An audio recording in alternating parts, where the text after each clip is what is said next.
A development that I noticed yesterday just after we finished the show. Brett Favre, in a 5-minute or so interview with TMZ, chiming in on the Patrick Mahomes situation. And Brett Favre adding a voice to this that I think helps bring into sharper focus the dilemma the NFL is facing. Now, on one hand, we see the indications that Patrick Mahomes will be fine come Sunday. That makes me a little uncomfortable when you see Shefty say the Chiefs are optimistic he's going to be good to go. The Chiefs should not be optimistic, pessimistic. They should be noistic about this. The team's responsibility when someone is in the concussion protocol is to have no opinion at all, so as to put no pressure on anyone to do anything. Because, as Brett Favre noted, what if Mahomes is cleared and he wakes up Friday with a headache? Is he going to say something to anyone? No, probably not. Yeah. But if everything is rolling toward he's going to play, it's even more likely he's going to keep his mouth shut. So I think Brett Favre has a valuable voice in this. He played almost all of his career in the days before anyone cared about concussions, in the days before there was a protocol, in the days before an independent neurologist decided whether or not and when you could come back. 321 straight games, the vast majority of which were played before the NFL woke up to the dangers of head injuries. This guy played through concussions. This guy had concussions and came back and played in the same game. He's telling Patrick Mahomes, look, one of these days you're going to be in your 50s, and you're going to have these worries if you allow yourself to return too quickly from a head injury. And that's what Brett Favre carries around. And, you know, the uproar, Chris, over concussions, and sometimes I think people overstate it because it sells, because it's all these sexy, guys who have right. had we don't talk about the other sports that have concussion problems, just football. Right. But here's what happens. You have a bunch of guys who played for years in the NFL who are walking around fearful that they have a time bomb in their heads that's going to go off when they least expect it. Sure. That's what Brett Favre is dealing with every day. That's what he doesn't want Patrick Mahomes or any of other players playing today to deal with. And, you know, now that we've just kind of gotten desensitized to the whole concussion thing and no one's retiring, people are still playing, football hasn't changed, I still think that there's reason to understand Favre's message and to be careful and to be cautious and to make sure that a player truly is ready to return when he does return. I mean, yeah, I'm here. I hear you there. I do. I mean, he's a legend. Come on, this is Brett Favre. They don't make him any tougher, especially at the quarterback position. You know, all his consecutive game starts. To me, yeah, it's more impressive than a lot of these other quarterbacks that have had these big starts with the physicality in which Brett Favre played. You know, Brett Favre took a lot of shots. That's the one thing. Patrick Mahomes, you know, we're not used to seeing him get hit, and he really hasn't been hit a lot during his career. He's great that way. You've mentioned it a lot, whether it's sliding in the pocket, fading away from blitzers. However, he's done a very good job of never having to take huge blows, maybe to the way Brett Favre had or did. Brett was a little bit more of, yeah, I'm going to stand in the pocket, and I'm going to wait, and okay, you're going to hit me in the ear hole, and I might see 3 people when I get up, but I'm going to throw a laser 40 yards down the middle of the field, and it's going to change the game. And that was the style of play in which he played. He is the right voice in this whole conversation. There's no doubt, you know. But of course, you know, he brings up Friday. Hey, yeah, Brett, the guy's wired just like you. Yeah, he's if he wakes up Friday with a headache, he wants to be great, just like you. He talks about it. We talk about it. Everybody talks about it. So that's not going to, like, change with any really football players here going in the future. It's just how they're wired. And then, hey, Mike, I hear you with, like, the optimistic thing. You're right. It's a little slippery ice there, no doubt. But I also think they're viewing a guy who ran off the field, had a funny Twitter comment after the game, has probably been moving around and yelling and acting just like himself as always, so they're optimistic because of that. I don't think Andy Reid's trying to be a jerk or put pressure on the situation, even though I hear your point, and it does in a roundabout way, no doubt about that. And I think one of Favre's points is that when he played, this just wasn't even a consideration. Yeah, there was right. never a structure. There was never a protocol. It was always you just play. That's part of football. You get your bell rung you stay out there if you can, or you come out for a little bit. They do the ridiculous how many fingers. Everybody knows the right answer is 2, and then you get back into the game. That's how it was.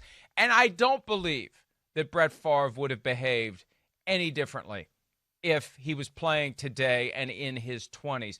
That's one of the things, and I'm not going to go down the concussion litigation rabbit hole, but one of the reasons why when people say, oh, the players got screwed by this settlement, they could have gotten more, they should have taken it to trial.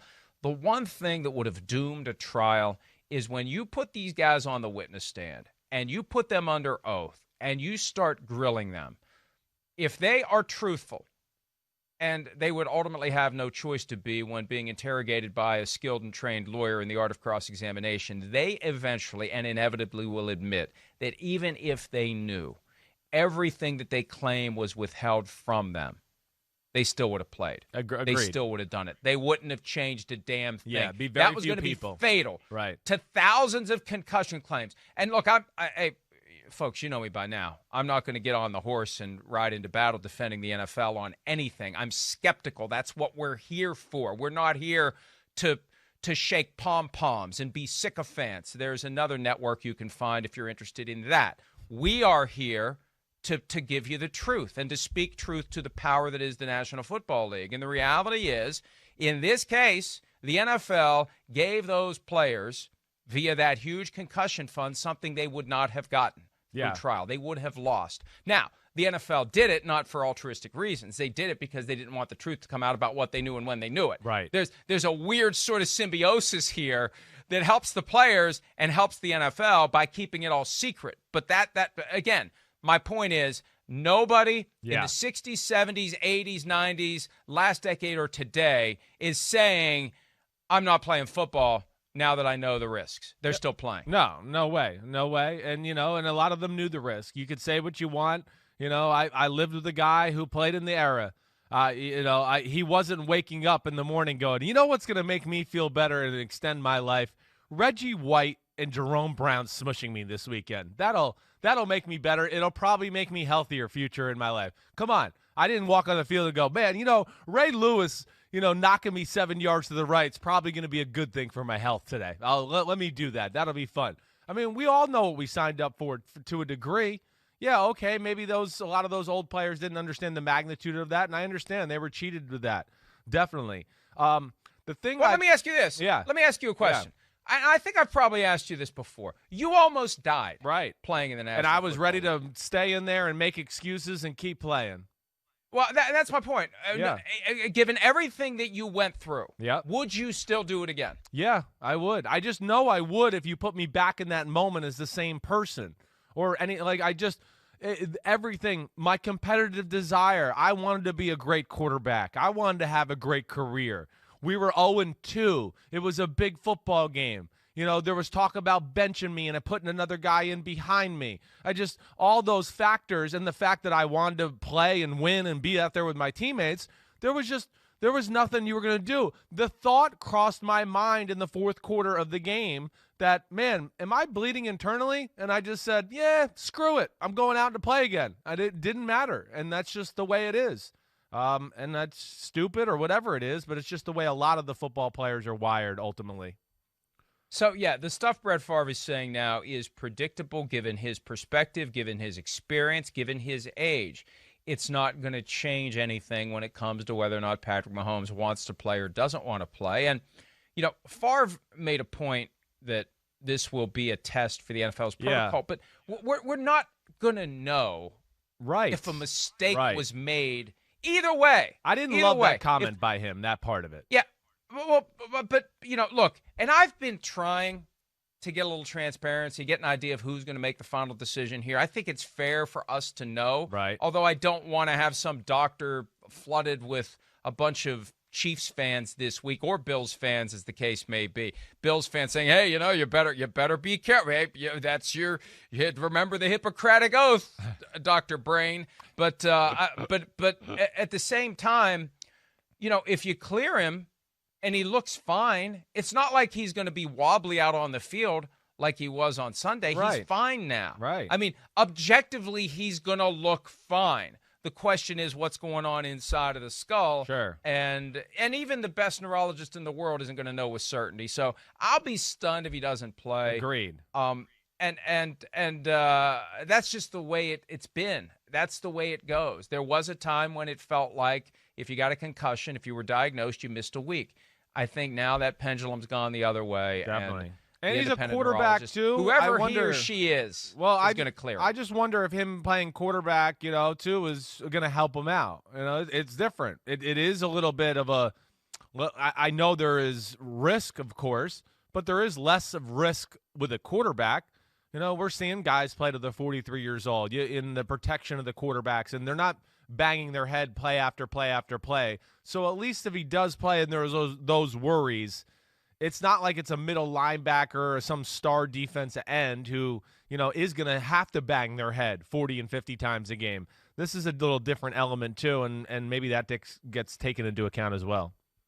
But if you've got a head coach who isn't bashful about telling his quarterback to take off with the ball, and when you have a quarterback who isn't bashful about taking off with the ball, do you restrict your offense? Yeah. I mean, remember, the play got injured on 3rd and 1. Yeah. He ran to the right, and he did a little fake like he was going to pitch it, and then he went for the first down. Same play he scored the touchdown on earlier. And he got tackled by Mack Wilson. It's funny, somebody sent me a link. There's a story out there. Mack Wilson gave Nick Chubb a concussion in practice with almost the same type of tackle, arm up around the neck, dragged down to the ground. This was back during training camp, and Mack Wilson had to defend himself then for injuring his teammate. But you're putting the guy into harm's way. Yeah. That's what you're doing. So will you curtail your offensive approach knowing that Patrick Mahomes just had a concussion? That's going to be a real challenge for the Chiefs. I think so. I don't think you're going to see Patrick Mahomes out in the edge doing those type of things.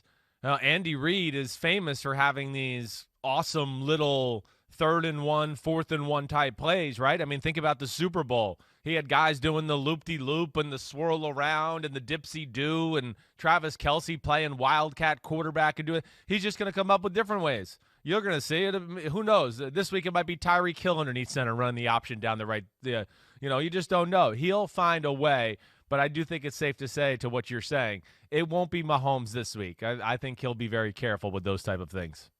Okay, that said, yeah, if we accept that, right?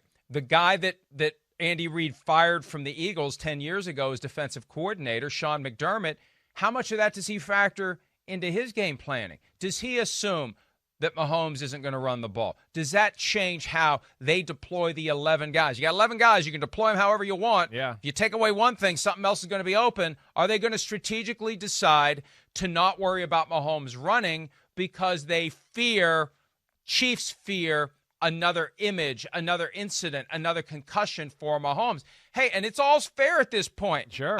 If I'm the Bills, how do I not factor in the possibility that Mahomes won't run, so now I can release my 11 guys in other directions and not worry about Mahomes running? I mean, this creates another level to this 4D chess match, Chris. It definitely does. I don't think, knowing NFL coaches, guys like McDermott, all that, he's not going to take a chance. He's going to practice even that 3rd and 1 play that he got a concussion last week, because he'll probably be like, man, that's crazy Andy Reid. He just threw a 4th and 1 pass with a quarterback that didn't play. I mean, so who knows? He might still run the option with Patrick Mahomes, even though his brain is on cloud 9 to a degree or whatever. They're going to be prepared for it. They're going to be prepared for all things. Because I just, that's the nature of a guy like Sean McDermott, Leslie Frazier. They go to bed at night thinking about, did I prepare my guys for every little thing that possibly could happen? And I would imagine it's not going to change their approach a whole lot. But I'm not talking about preparation. I'm talking about strategic deployment of your 11 guys in a way that invites Patrick Mahomes to run. We're going to focus more on taking away the underneath passes on 3rd and short and 4th and short, because we don't think he's going to run. We don't think Andy Reid's going to put this guy in harm's way. And that's the balance, because what did Reid say after the game as it relates to the decision to go for it on 4th and short when the Chiefs were trying to milk the clock? He said there's no tomorrow. And that's true as it relates to this season. But for Patrick Mahomes there's lots of and his tomorrows. family, there's lots of tomorrows. How do you strike that balance? And how much of Brett Favre's words are taken to heart not by Mahomes, but by Reid? right? Maybe Sure. Andy Reid was the intended recipient of the message. If this guy's cleared to play and we expect him to play, don't take risks with his brain. Is Reid hearing that? Is Reid heeding that? That's my real point here, Chris. How much will we see a different Chiefs offense born of the fact that Andy Reid wants to keep Patrick Mahomes healthy, not to play football next week, but 30 years from now to play with his grandkids? Yeah, to me, I don't think anything's going to change other than those type of plays. I don't think we're going to see goal line 3rd-and-1 runs, short yardage runs by him on the edge. But as far as, hey, let's sprint him out and move the pocket, I don't think that's going to change. Hey, let's drop back and try to throw 30 and 40-yard, pass patterns down the field. That's not going to change. And honestly, Mike, I just have a hard time. I don't think Mahomes is going to change. You could figure out all you want about all the quarterback design runs. That first 3rd and 9, if somebody comes around the edge and he's going to step up and a lane presents itself and now he's, I can run or throw, and the guy went back to coverage, I got to run. He's going to run. He's not going to change. Again, Brett Favre, he's just like you. He wants to win. He wants to be great. He's ultra competitive. That's the way he is. And that's going to be the thing to watch for, where he's going to have to really protect himself. Because guys, of course, are going to it's Mahomes. It's the AFC Championship game. You got to hit the quarterback, like you said last year during the AFC Championship game, and do those type of things. And careful. And I know. And don't drag me back into that. I know. Quagmire, I won't. Well, please. and hey, defensive guys, they're crazy too. Oh, yeah, that's right. His head's hurt. Oh man. He was sliding, huh? I tried to pull up. I just hit him by accident. That's going to be something to watch for. The Mahomes mindset, as it was revealed to me when I spoke to him after one of the wins this year, and I'm scrambling to remember which game it was. He had a couple of interceptions, and then the Dolphins game, I want to say.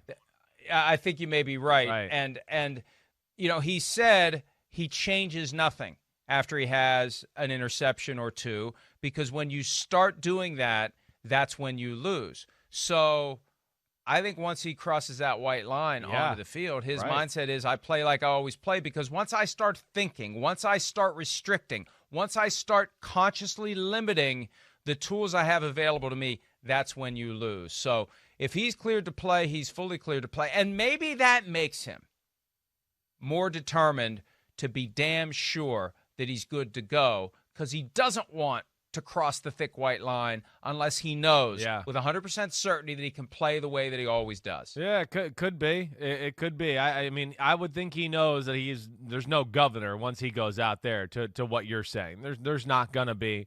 He's not going to change anything. Hey, maybe if he's in the open field, maybe he slides a step or two earlier than he normally would have in a week like this. But I feel like that's about the only adjustments that'll be made.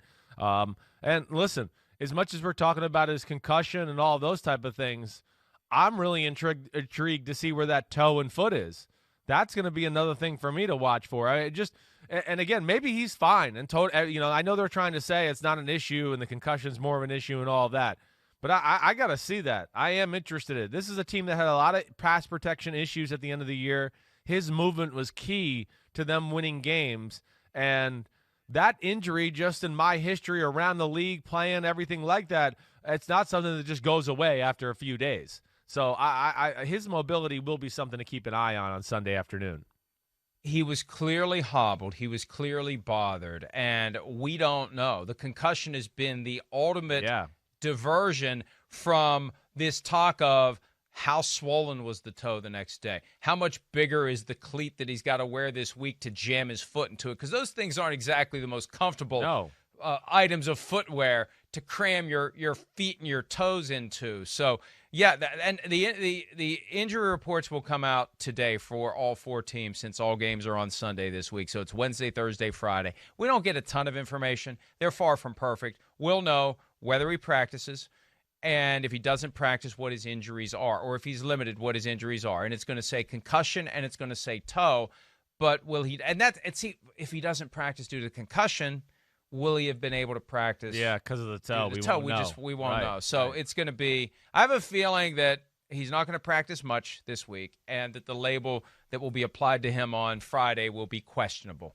And then we'll find out on Sunday whether or not he plays. And because they don't travel, he'll be right up until 90 minutes before kickoff if there is any doubt about the toe or the concussion. Hi, I'm Mike Tirico, and thanks for watching.